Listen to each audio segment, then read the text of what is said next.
Hello bachcho, let's read the question and our question says that which of the following orbital combination cannot form pi bond। तो basically हमें question में जो हमें question दिया गया है ये हमें हाइब्रिडाइजेशन के कॉन्सेप्ट पे दिया गया है। तो हमारा की कॉन्सेप्ट क्या है?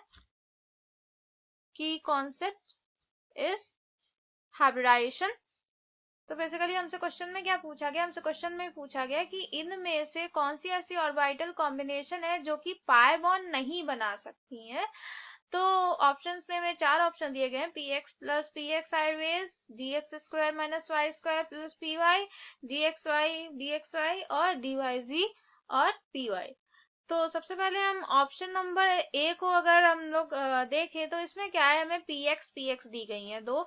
तो पी एक्स हम जानते हैं इसका कैसा ओरिएंटेशन होता है, कुछ इस तरीके से होती है हमारी पी एक्स वाई के अलोंग होती है ये। वैसे दूसरी वाली भी पी एक्स ऐसे ही होगी।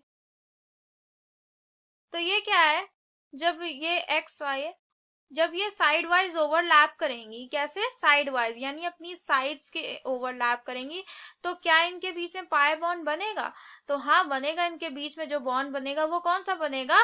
वो बनेगा pi bond. Next option number B को अगर हम देखें गौर से तो बी में क्या दिया गया हमें, D X square Y square.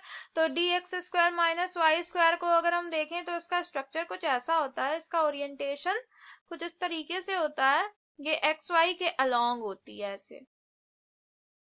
यहाँ पर ये हमारी y एक्सिस होती है और ये हमारी x एक्सिस होती है, ये है D X square minus Y square. और साथ में जो हमें दूसरी दी है जो इसके साथ कंबाइन कर रही है वो कौन सी है, पी वाई यानी कि p ऑर्बिटल जो कि y एक्सिस के अलोंग है, ये एक्स वाई। तो क्या ये जब साइड वाइज ओवरलैप करेगी तो इनके बीच में पाई बॉन्ड बनेगा? तो नहीं बनेगा इनके बीच में पाई बॉन्ड, क्योंकि इनकी ओरिएंटेशन क्या है, बहुत ज्यादा गलत है। इस हिसाब से इनके बीच में जो बॉन्ड बनेगा वो पाई बॉन्ड नहीं बन पाएगा। अगर हम देखें इसको तो ये अगर अट्रैक्ट करने की भी कोशिश करेगी, इसको अप्रोच करेगी, तो ये क्या करेगा, ये रिपेल करेगा, क्योंकि ये इनकी ओरिएंटेशन अलग अलग है। तो इनके बीच में बनने वाला बॉन्ड पाई बॉन्ड नहीं होगा। तो ये क्या करेगी, ये पाई बॉन्ड नहीं बनाएगी। तो इस हिसाब से तो यही हमारा करेक्ट आंसर हो जाता है। फिर सी को अगर हम देखें, डी एक्स वाई दी गई है, कौन सी, डी एक्स वाई दी गई है। तो डी एक्स वाई कैसी होती है, डी एक्स वाई कुछ इस तरीके से होती है। ये हमारी y एक्सिस है और ये हमारी x एक्सिस है। तो ये dxy और dxy के साथ दूसरी dxy कंबाइन कर रही है कुछ इस तरीके से। ये तो जब ये इसके साथ साइड वाइज ओवरलैप करेगी तो क्या होगा, ये क्या कर रही है, साइड वाइज ओवरलैप करेगी, इस तरीके से इनके बीच में ओवरलैपिंग होगी।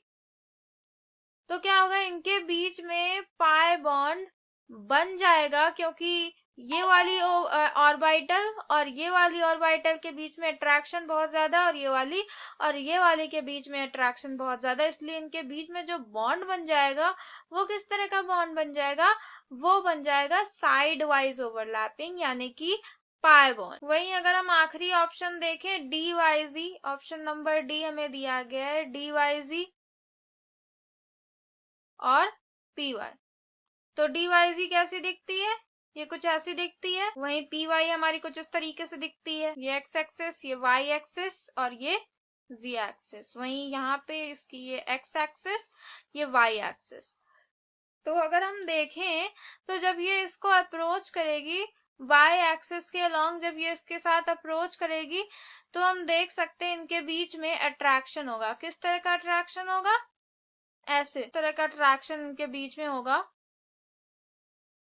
ये वाली ऑर्बिटल जो है, ये वाली ऑर्बिटल ये किसके साथ ओवरलैप कर जाएगी, पी वाई के साथ ओवरलैप कर जाएगी।